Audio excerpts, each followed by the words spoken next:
नमस्ते India and welcome back to my channel guys. So today is the second day of मामा की शादी।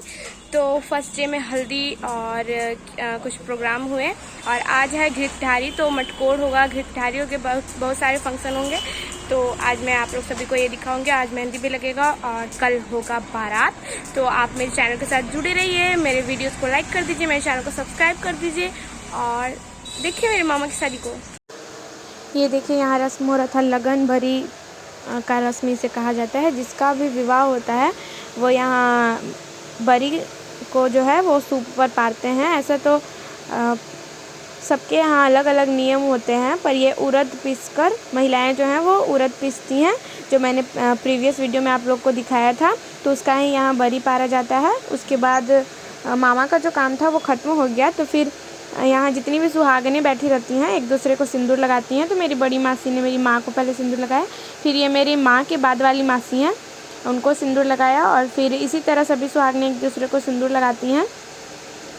क्योंकि ये हिंदू धर्म में बहुत ही शुभ माना जाता है। किसी भी शुभ कार्य में एक दूसरे को सुहागनें सिंदूर लगाती हैं। ये मेरी सबसे छोटी मासी हैं और फिर मेरी बड़ी वाली मासी ने इनको सिंदूर लगाया। तो इस तरह 5 सुहागनों को मिलकर आपस में ये लोग सिंदूर लगा लेते हैं। तो लगन बरी के रस्म के बाद मड़वा का रस्म होने वाला था।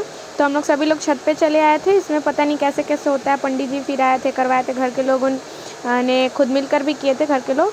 और ये देखिए मेरे मौसा जी हैं, ये मेरी मामी हैं। तो ये जो रस्म होता है इसमें बहुत मजाक होता है। तो मेरे जितने मौसा थे, मेरे पापा भी, उन लोग सबको मेरे मामी लोग ने पूरा मज़ा लिया, पूरा मस्ती किए हैं वो लोग। और ये रस्म होती है पीठ में ये हल्दी और चावल के आटा का ऐपन बना करके सबको पीठ में लगाते हैं, सिंदूर करते हैं। तो ये जो रस्म होता है ये 2 मजाक वाले रिश्ते के बीच ही होता है। तो ये देखिए मेरे पापा ये ओढ़ कर आए थे कि कहीं में गंदा ना हो मेरा कपड़ा, पर फिर भी सब मिल करके उतरवा दिए कि नहीं उतारिए, अब तो करना है तो करना है। और ये मेरी मामी पूरा एकदम कर रही थी और बहुत अच्छा लग रहा था इस रस्म को देख करके, क्योंकि सारे लोग बहुत हंस रहे थे। ऐसा मौका बार बार नहीं आता, शादी ब्याह में ही इस तरह का मौका आता है, तो पूरा मज़ा लेना ही चाहिए। और ये देखिए मामी कितना हंस रही हैं और मेरे पापा तो मौसा जी को पकड़ लिए क्योंकि वो बहुत ज़ोर ज़ोर से थप्पा लगा रही थी। उसके बाद ये देखिए मेरे बड़े मौसा जी हैं और इनसे तो सारे लोग डरते हैं, पर मामी इनको भी नहीं छोड़ी क्योंकि अब रस्म ही ऐसा है, करना ही ऐसा है, तो इनको भी लगा दिया गया। और फिर ये सब के बाद में सबको पकड़ पकड़ करके सिंदूर लगाया गया। और ये देखिए सारे लोग बैठ करके, खड़े हो करके, कुछ लोग बैठ करके देख रहे थे।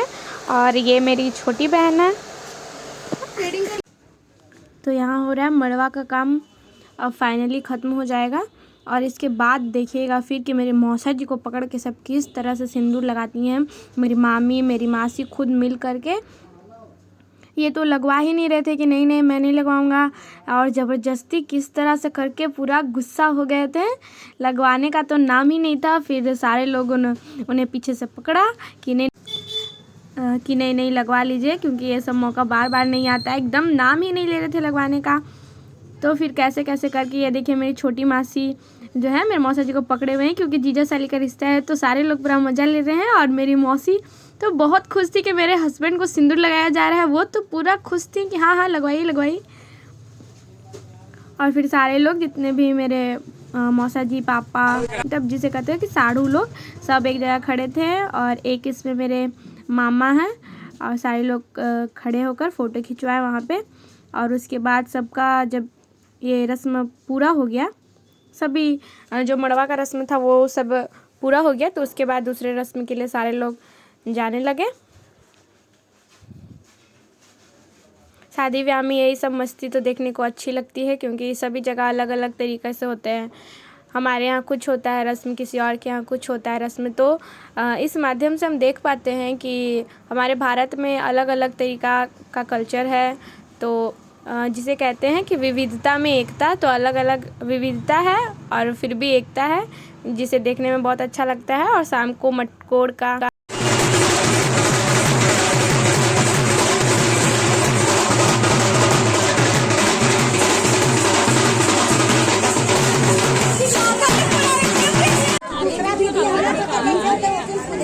जाके लेते हैं।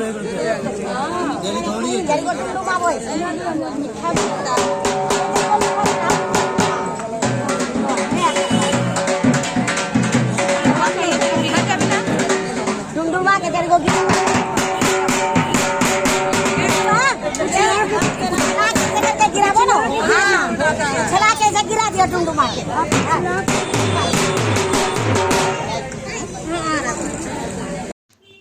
तो जिस दिन मड़वा का काम हुआ उसी दिन शाम को मटकोड़ हुआ।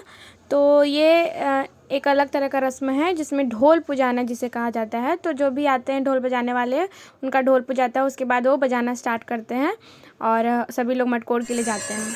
और फिर हम लोग मटकोड़ के लिए आ गए। तो उधर विधि चल रही थी, तो यहाँ मंदिर था, तो मैंने सोचा कि चलो मंदिर में जाकर कुछ देर बैठते हैं, क्योंकि कुछ लोग बैठे हुए थे। और ये मंदिर में मुझे बहुत शांति महसूस हो रही थी, तो मैं वहीं जाकर बैठ गई थी थोड़ी देर के लिए। उसके बाद मैंने इसे रिकॉर्ड भी कर लिया। तो मटकोड़ के रस्म के बाद जब हम लोग रिटर्न हुए घर पर, तो ढोल वाले जो हैं वो दरवाजे पर खड़े हुए कि नहीं, मैं जाने नहीं दूंगा क्योंकि मुझे नेक चाहिए। तो यहाँ पे समझाया जा रहा है कि जो भी लड़की लोग हैं और वृद्ध लोग हैं उन लोग को जाने दीजिए, उसके बाद आप बजाइएगा और हम लोग डांस करेंगे, उसके बाद आपको आपका नेक दे दिया जाएगा। तो ये मेरी माँ है जो उन्हें डायरेक्शन दे रही थी कि चलिए अब आप बजाइए, क्योंकि वो जो है बहुत ज़्यादा एक्साइटेड थी मामा की शादी को लेकर। मेरी सारी मौसी लोग बहुत ज़्यादा एक्साइटेड थी, इनफैक्ट हम लोग सारे लोग थे। तो ढोल बजा, यहाँ पे डांस वगैरह हुआ। उसके बाद फिर हम लोग सब लोग घर के अंदर चले गए थे। मैं तो डांस कर नहीं पाई क्योंकि मैं तो रिकॉर्ड करने में ही रह गई। And I miss this memorable moment.